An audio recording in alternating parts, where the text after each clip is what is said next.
रक्षा मंत्रालय के ceremonial division. Hello friends, मैं हूं आपका होस्ट विक्रम। आज है 21 जनवरी और आज हम आए हैं कर्तव्य पथ, जहां पर परेड की रिहर्सल होनी है। और अभी जो ये आप चहल पहल देख रहे हैं, बस थोड़ी देर में बंद हो जाएगी और परेड की रिहर्सल चालू हो जाएगी। मैं थोड़ा लेट पहुंच पाया तो एनक्लोजर में मेरे को एंट्री नहीं मिली, तो हम जनपथ रोड से ही आपको परेड दिखाएंगे और जितना कैप्चर हो पाता है मैं आपको सब दिखाने की कोशिश करूंगा। अभी हम खड़े हैं जनपथ और कर्तव्य पथ के इंटरसेक्शन पर। 26 जनवरी नजदीक है, इसलिए अब प्रॉपर परेड की रिहर्सल चालू हो चुकी है, जिसमें हमारे राष्ट्रपति जी का अराइवल और जो गेस्ट आते हैं उनके अराइवल और डिपार्चर की भी पूरी तैयारी की जाएगी। और हमारे पहुंचने से पहले ही राष्ट्रपति जी का अराइवल हो चुका है और बस अब कुछ ही देर में राष्ट्रपति जी को 21 तोपों की सलामी दी जाएगी। तो आपको लिए चलते हैं तोपों की सलामी की तरफ।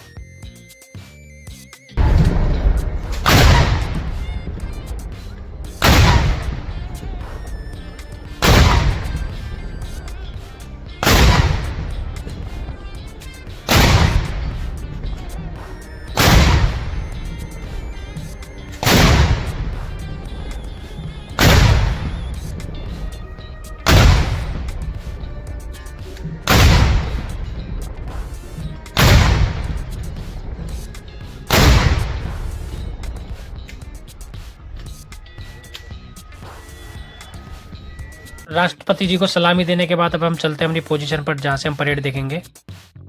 परेड स्टार्ट हो चुकी है और आप सामने जो व्हीकल देख रहे हैं उसमें हमारे परेड कमांडर जाते हैं।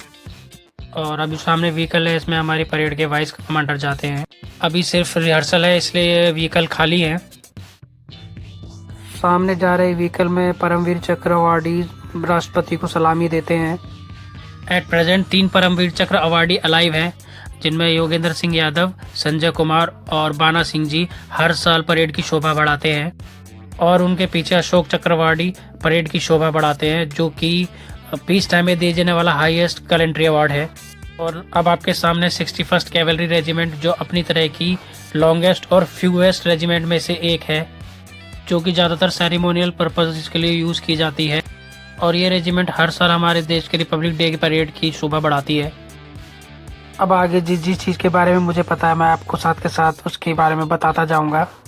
साथ ही हम पीछे बात कर रहे थे परमवीर चक्र अवार्डीज की, इसमें योगेंद्र सिंह यादव जी और संजय सिंह जी को 1999 में कारगिल में हुए ऑपरेशन विजय के लिए परमवीर चक्र से सम्मानित किया गया था। वहीं बाना सिंह जी को 1987 में हुए ऑपरेशन राजीव के लिए परमवीर चक्र से सम्मानित किया गया था। यह तीनों परमवीर चक्र अवार्डी हर साल हमारे परेड की शोभा बढ़ाते हैं। पर अभी रिहर्सल में सिर्फ 2 ही व्हीकल देख के मुझे शायद ये अंदेशा लग रहा है कि इस साल बाना सिंह जी परेड में शामिल ना हो पाए, क्योंकि उनकी एज बहुत ज़्यादा है और शायद स्वास्थ्य कारणों से वो अवेलेबल ना हो। और अब आपके सामने है इंडियन आर्मी का मैकेनाइज्ड व्हीकल, जिसके ऊपर गन लगी है और इसका नाम है तक्षक, जो कि एक हाई स्पीड आर्मी व्हीकल है।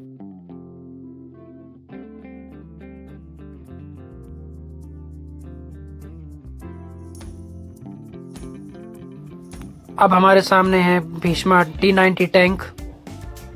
आप देख सकते हैं कितना मैसिव है और ये इंडियन आर्मी को बहुत टाइम से सर्व कर रहा है।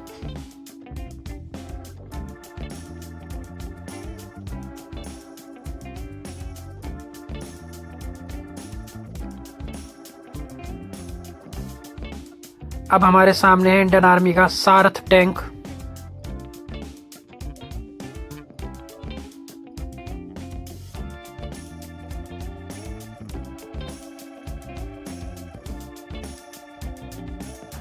अब स्टार्ट हो रहे हैं 2 ही व्हीकल, जो कि छुपकर कैमोफ्लेज करके दुश्मन के छक्के छुड़ाने के लिए यूज किए जाते हैं। आप देख सकते हैं इनके ऊपर ड्रोन भी लगे हैं।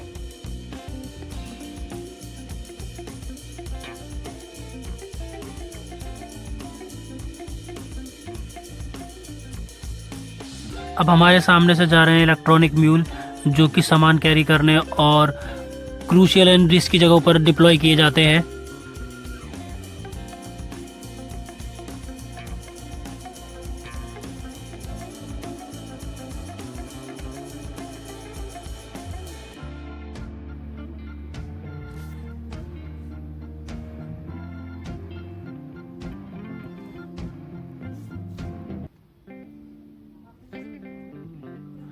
अब हमारे सामने है इंडियन आर्मी के अनमैन्ड व्हीकल, जो कि रिमोट द्वारा संचालित किए जाते हैं और क्रूशल जगह पर भेजे जा सकते हैं।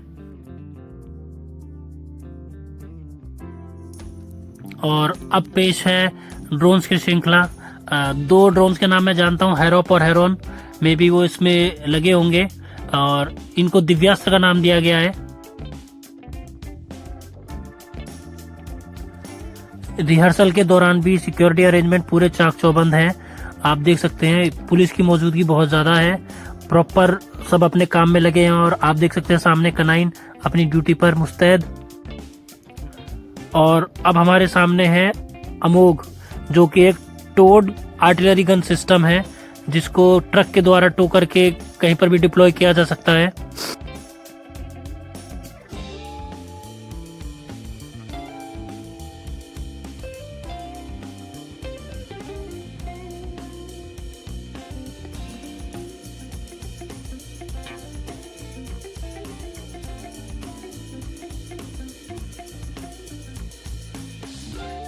अब हमारे सामने है ब्रह्मोस, जो कि एक सुपरसोनिक क्रूज मिसाइल है जिसे इंडिया और रशिया के जॉइंट वेंचर के द्वारा विकसित किया गया है।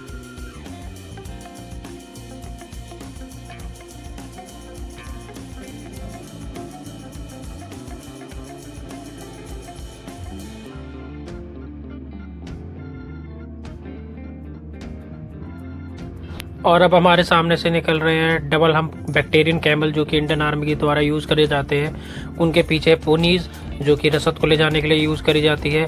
और उनके पीछे इंडियन आर्मी द्वारा यूज़ किए जाने वाले कनाइन, जो और इनका यूज़ हाई एल्टीट्यूड एरियाज जैसे लद्दाख और सियाचिन में किया जाता है। साथ ही आप व्हीकल के पीछे खड़े आर्मी मैंस के हाथ में ईगल भी देख सकते हैं, जो कि आर्मी अपने तरीके से यूज़ करती है। सियाचिन की बर्फ में ये पोनीज और बैक्टीरियन कैमल हमारी इंडियन आर्मी का बखूबी साथ देते हैं। सियाचिन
सब कर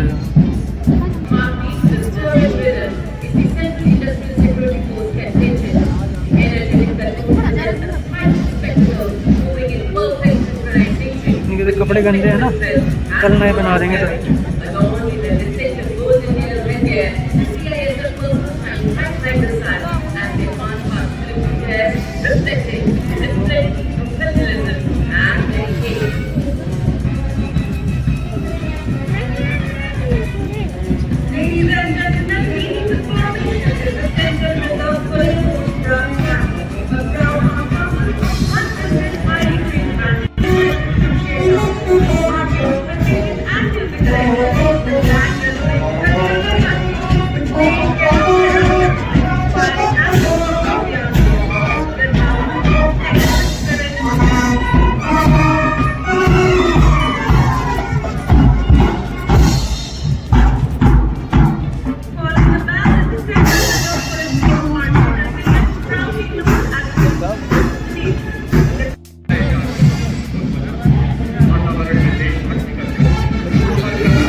फ्रेंड्स, अब स्टार्ट हो गए हैं टैब्लूज जो कि डिफरेंट स्टेट्स और मिनिस्ट्रीज द्वारा तैयार किए जाते हैं। आज सिर्फ रिहर्सल है तो प्रॉपर टैब्लूज यहाँ पर डिस्प्ले नहीं किए गए हैं, वो सिर्फ फुल ड्रेस रिहर्सल और परेड वाले दिन ही डिस्प्ले किए जाते हैं। और अभी बीच में आपने मेरी आवाज़ को नदारत देखा होगा, वो इसलिए कि एक पुलिसकर्मी ने हमारा फ़ोन छीन लिया था। खैर, वो अपनी ड्यूटी कर रहे हैं और हम अपनी ड्यूटी। तो अब जैसे पॉसिबल हो रहा है मैं विजुअल दिखाने की कोशिश कर रहा हूँ।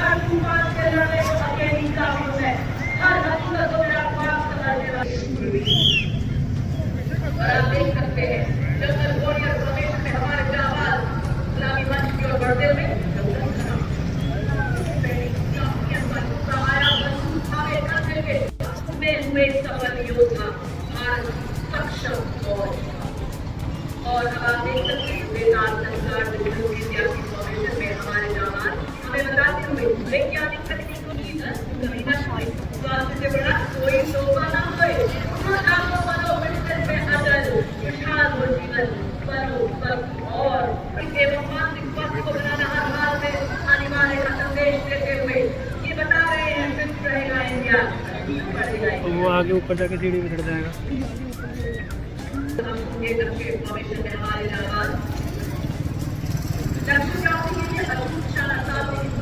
हमारे जवान भारतीय सेना के आपसे की शक्ति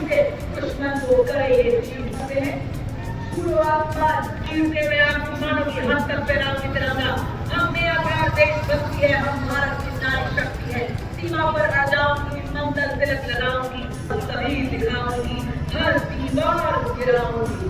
और आप ये देखिए गर्व क्या होती है हमारे जाति में मिला है। और आप देख सकते हैं वायु प्रवेश में सलामी मंच की ओर बढ़ते हुए हमारे जवान आओ मिलकर संपर्क करें तो के बिगड़ा के सामने हमारे जवान नहीं राह में चलना जाने चलना की मत चलना जाने मारो आगे से ऊपर हर वक्त विजय का ताज पहनाऊंगी दुश्मन कैसा भी हो साथ खट्टे कर गए हमारी शान है हम एक हैं हम एक हैं हम सिर्फ भारत का नया जोश है हम इंडिया का घोष है चले सजग सजग बढ़ते चले दीवार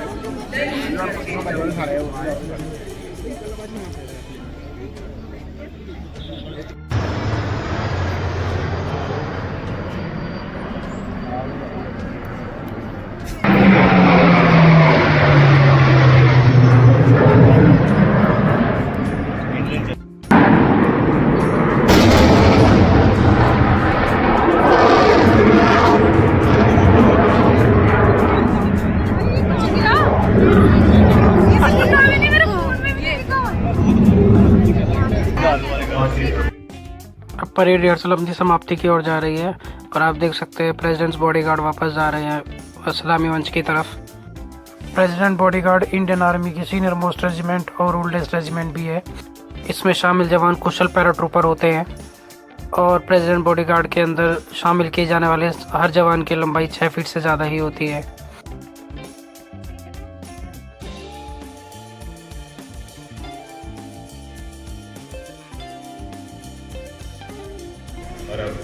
और अब माननीय प्रेसिडेंट का कैवलकेड राष्ट्रपति भवन की ओर प्रस्थान करते हुए करेंगे और उनके प्रस्थान के बाद बाकी गणमान्य जिसमें केंद्रीय मंत्रालय के माननीय मंत्रीगण और अन्य गणमान्य व्यक्तियां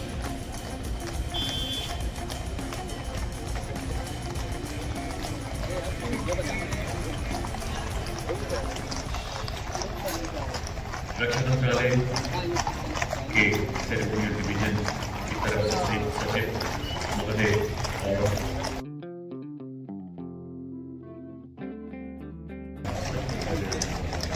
और अब हमारे सामने राष्ट्रपति जी की बग्घी। इसी के साथ मैं भी कुछ और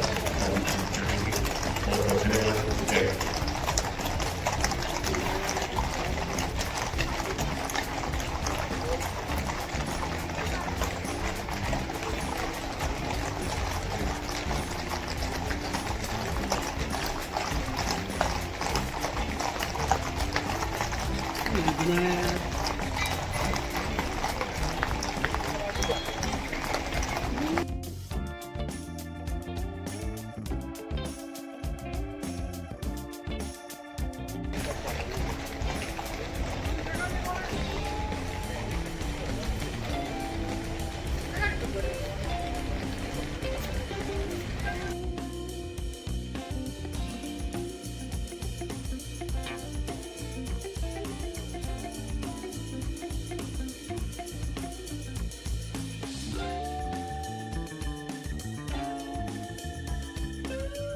अब राष्ट्रपति जी के जाते ही उनके बाद उपराष्ट्रपति जी और फिर उनके बाद प्रधानमंत्री जी का डिपार्चर होगा। कुछ रिसोर्सेज और सुविधाओं की कमी की वजह से हमारे व्लॉग में कुछ डिस्टर्बेंसेस आए हैं, पर हम आशा करते हैं आपको हमारा व्लॉग पसंद आया होगा।